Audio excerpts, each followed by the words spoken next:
página del Ministerio de Salud, ¿cómo está el registro de vacunación? El personal de salud aumentó igual un poco, ¿eh? Sí. 81.551 trabajadores de salud son los registrados y vemos que la cantidad de ciudadanía también es bastante alta. Vos sabés que ayer me sorprendí, a 6 de la mañana yo revisaba, ¿verdad?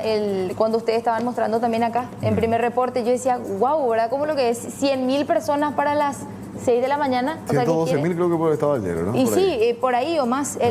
Lo que yo resalto nomás es cómo realmente la ciudadanía sí está interesada en vacunarse. Sí. Y sí se puso las pilas. Entonces apenas se habilita el registro, ahí estuvo la inscripción. Bueno, compartimos entonces ciudadanía registrada a la fecha, 143.463 personas, que en realidad en un poquito más de 24 horas nada más. Sí.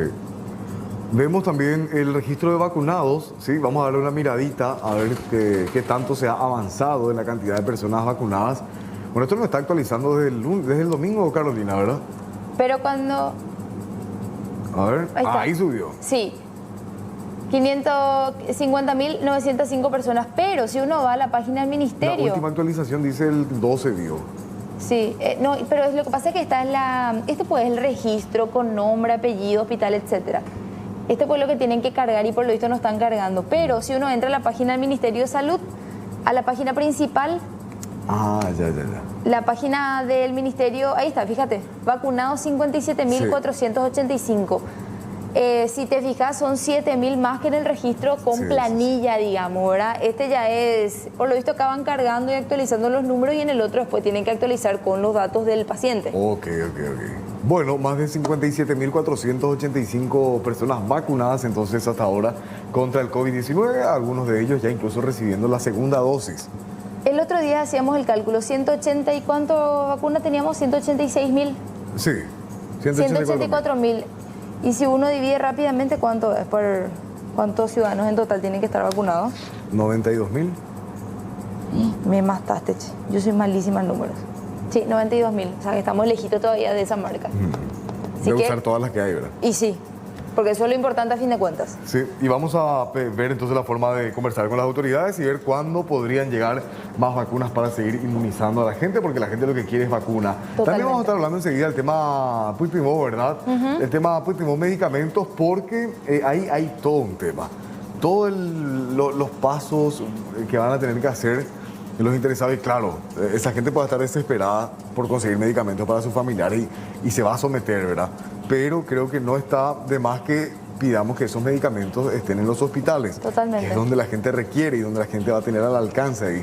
Así que vamos a estar repasando con ustedes el tema del Puigdemont medicamentos, los pasos que se tienen que hacer.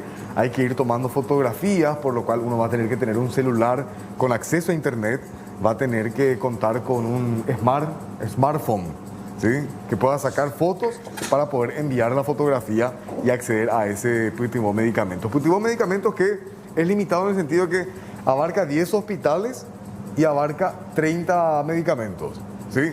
30 medicamentos en 10 hospitales. Y con Vivo vamos a ver justamente los pasos que hay que seguir, Vivo, para poder acceder a este subsidio que dicen que hasta 50 millones es lo que te pueden cubrir al mes.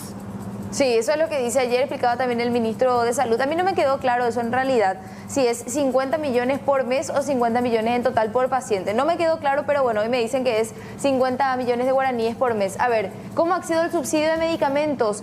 Primero que nada hay que completar un formulario electrónico que está disponible en el sitio web que dice subsidiomedicamentos.gov, que es gov.py.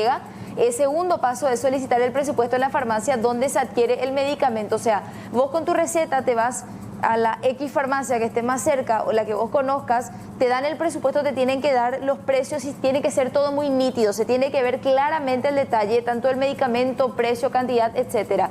También tenés que adjuntar al formulario fotografías nítidas de la receta médica y del presupuesto entregado por la farmacia. Por eso te decía, el doctor tiene que ser bastante así, tiene que tomarse el tiempo de hacer la receta, que se entienda bien el medicamento, que se entienda bien la cantidad, y vos puedas entonces acompañar tanto la receta como el presupuesto con este formulario que vas a completar en la web. El cuarto paso, la DIVEN será la responsable de analizar y aprobar el subsidio, pudiendo rechazarse la solicitud en caso de comprobarse que la foto o los datos ingresados en el formulario no sean correctos. Por eso es que lo más nítido posible tiene que ser, ¿verdad?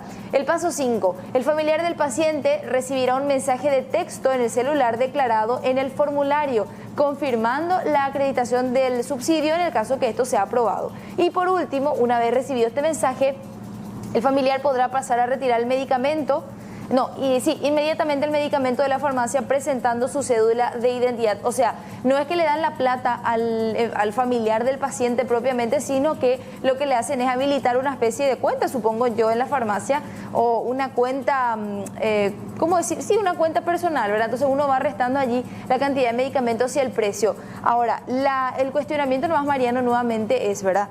¿Por qué tanto trabajo que uno le va a tener que sumar nuevamente al paciente o a su familiar propiamente que ya está fuera con suficientes problemas?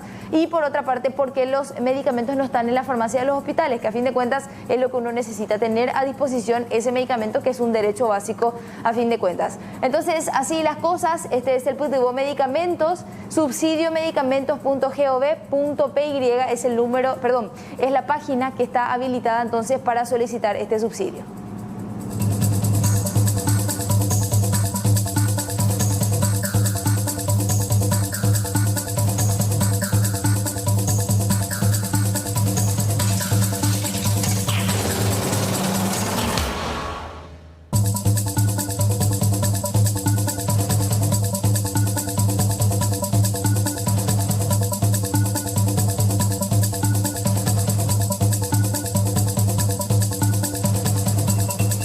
Muy bien, y ahora vamos a ir paso por paso para que todos podamos entender cuál es el procedimiento para acceder a esta ayuda, que básicamente es un envío de dinero que te van a hacer a tu nombre, con tu número de cédula, y vos con eso vas a poder ir a la farmacia a retirar el medicamento. Tarjeta cédula. Bueno, les cuento. Primeramente, hay que tener la receta médica y tiene que ser de un hospital público. ¿Por qué de un hospital público? Porque los hospitales del sector público que cuentan con terapia, 10 están en la lista.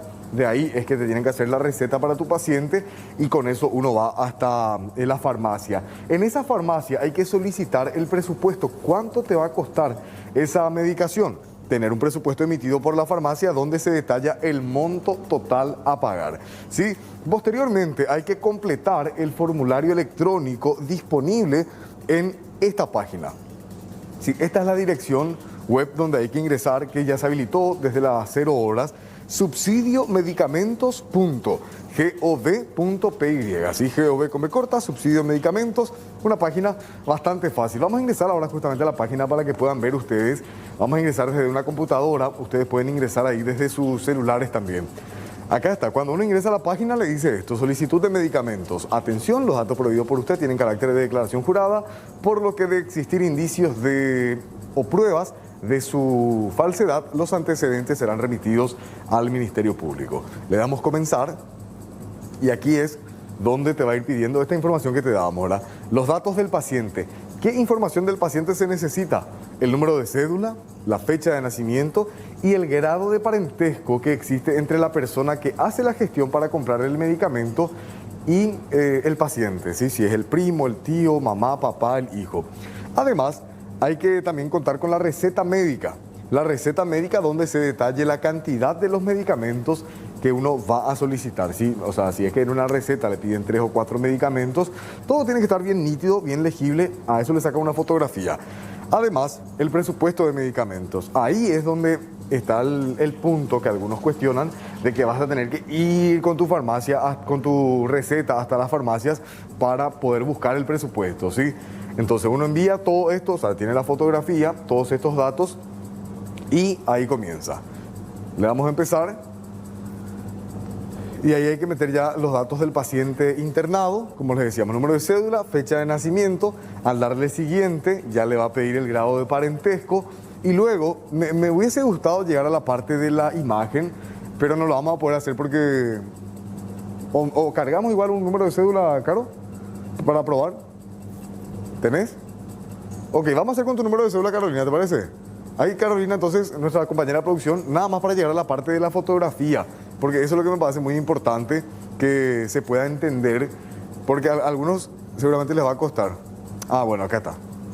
La persona interesada no figura en la lista de internados en UTI por COVID. Por favor, consulte el servicio de terapia intensiva. O sea, acá ya nos encontramos con el primer filtro, ¿verdad? Hay un registro de los pacientes internados que seguramente lo envían los hospitales a la DIVEN, porque la DIVEN, entiendo, es la que va a encargarse de administrar esto. En fin, lo explico otra vez en términos sencillos. El tema de la foto, hay que sacar una foto con la cámara del celular. Cuando lleguen a la instancia, a la parte de la foto, la opción va a ser cargar imagen. Ahí le van a dar clic y eso va a entrar en su galería y ahí seleccionan la fotografía. Sí, esa va a ser la forma de cargar la foto de la receta. Bueno, vamos a seguir entonces nosotros con nuestra placa explicativa, punto por punto, de cómo hacer la solicitud del Pipimo Medicamentos. Acá está todo lo que recién mencionábamos, cómo completar el formulario, el tema de la fotografía nítida, ingresar el costo total a pagar por cada medicamento, los datos personales. Esto es muy importante, ¿eh? Además de los datos del paciente, yo, Mariano López, por ejemplo, voy a solicitar la medicación, tengo que también cargar mi número de cédula, el grado de parentesco con el paciente, el número de teléfono. Fíjense bien en el número de teléfono al cargar, porque es ahí donde se van a comunicar con ustedes. ¿Sí? El número de teléfono y también una dirección. ¿Cómo se va a recibir este subsidio? ¿Qué pasará después de cargar toda esta información? Repetimos, tener la receta del doctor, ir a la farmacia a pedir un presupuesto, sacarle foto a lo uno, sacarle foto a lo otro, entrar a la página web y cargar toda esta información. Una vez que enviamos esa solicitud, el subsidio será acreditado en la tarjeta cédula del familiar solicitante. Algunos recordarán el tema de la tarjeta cédula. ¿Cómo era la tarjeta cédula? Que uno va, por ejemplo, el modo que iba a la gente a los supermercados, con su cédula ingresaban en el sistema de POS, en el tema de la misma máquina de las tarjetas, y ahí le salía un saldo por el número de cédula. Eso es la tarjeta cédula, así que no se preocupen, no hay ningún trámite extra que hacer.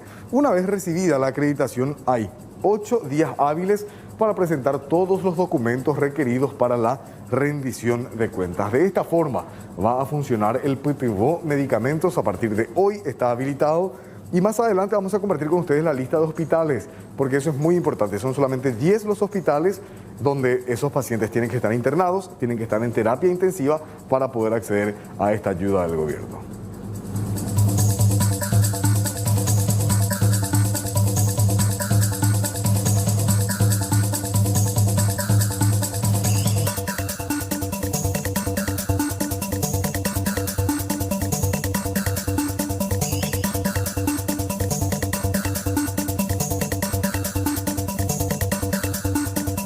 Bueno, mencionábamos que son 10 los hospitales que entran, digamos, en el marco de este subsidio, y vamos a repasar con ustedes estos 10 puntos, inicialmente al menos, porque después se habla de la posibilidad de que se puedan agregar más centros asistenciales ahora. Esto todo es muy virtual, muy hipotético, porque todavía en realidad no hay una confirmación al respecto. El primer punto, el Hospital Nacional de Itagua, que es uno de los referentes, INERAM también, cuando hablamos de COVID al menos. En el punto 3, Hospital de Clínicas, también el Hospital Integrado de Ciudad del Este, el Hospital Integrado Respiratorio, Ministerio de Salud Pública, IPS Itapúa, Hospital Regional de Luque, Hospital Regional de Caacupé, Hospital de Villaliza, el Hospital de Lambaré y el Hospital Regional de Coronel Oviedo. El que no figura, por ejemplo, es el IPS Ingavi, ¿verdad? Que en realidad es integrado. Pasa que IPS entiendo que tiene otro, no es vacunatorio, claro, Carolina, no, otro tema de la farmacia y compañía. Sí. ¿Sabes por qué te pongo, Mariano? Te digo nomás a modo de comentario, ¿verdad? Sí. Porque si vos te fijas, el hospital integrado, ¿pues qué quiere decir? Que si bien, por ejemplo, fíjate, el integrado de Itapúa, si bien es IPS, también asiste a personas que no sean aseguradas del IPS, sí, ¿verdad? Porque es un convenio que existe entre el Ministerio de Salud Pública y el IPS, teniendo en cuenta la situación de pandemia. Por eso nomás te digo que el IPS Ingavi, por ejemplo, no está acá. Sí. A eso nomás apunto, ¿verdad? Sí. Que no tuvieron en cuenta, y allí también hay muchísima gente que te dice todo el tiempo, estoy gastando esto, estoy gastando mucho para poder mantener en UTI a mis familiares. Ahí está, los 10 puntos entonces, los 10 hospitales que forman parte de este subsidio PTU. ¿Mariano? Sí, nada más, hay que preguntarle a la gente de IPS, porque tenemos esa placa que tenés ahí en la previa. Podemos mostrarle un poco a la gente. Ajá. Esto está corriendo, ¿verdad? Que es del IPS y es oficial, pero Sí. esto es para la vacunación. Sí, son cosas diferentes. Totalmente aparte. Así Cosas que tenemos que diferentes. preguntarle un poco a la gente de IPS qué va a pasar con el tema de positivo, Por porque esto eso, es otra por eso. cosa, Sí. chicos. IPS Ingavi, por eso, a eso nomás lo que apunto, Sí. ¿verdad? Que hay otros hospitales integrados y vemos allí y no tuvieron en cuenta el IPS O sea que Ingavi. sí, y ni el central tampoco creo, ¿verdad? No, pero viste que el hospital central, pues a fin de cuentas te van a decir, no, pero nosotros en realidad acá no estamos totalmente abocados a COVID. Pero en el caso del IPS Ingavi sí, y desde un principio. Y de hecho, cuando uno va, ¿cuántas coberturas hemos hecho allí? Muchísimas. ¿Y cuánta gente te cuenta lo mucho que está gastando? Entonces, Sí. eso nomás lo que me parece raro que no hayan tenido en cuenta, teniendo como premisa. Y algo de referencia acá en central, ¿verdad? IPS Ingavi Y para atender a claro, pacientes. y precisamente Al porque- igual que el INERAM, ¿verdad? Por ejemplo. Exacto, y precisamente porque se tomó como punto de referencia entonces el IPS Ingavi cuando hablamos del tratamiento anti-COVID.